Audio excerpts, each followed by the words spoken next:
morning is current. We'll have west southwesterly winds of around 7 knots in the morning, gradually easing by the afternoon, and sunrise tomorrow is at 7:36. Lovely weather, a few more showers tonight. The odd shower or two tomorrow, partly cloudy skies by the afternoon, moderating southwesterly winds at 14 degrees. Next 7 days of Monday to Friday, sunny, 15 degrees. Similar conditions to Saturday, remaining dry on Sunday. Change developing the early part of next week. Hopefully, weather, Jen, wind easing, showers becoming isolated towards the people.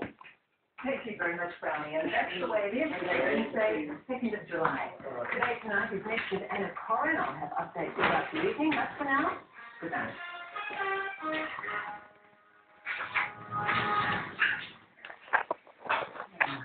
We begin with a shocking story. A woman apparently left to die on the floor of a hospital emergency. In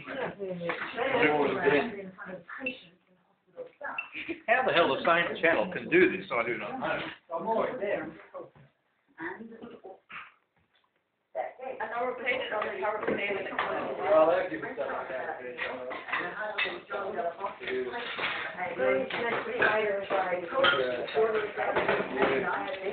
Finally tracked down the woman Australia wants answers from. You'll be with people, isn't it?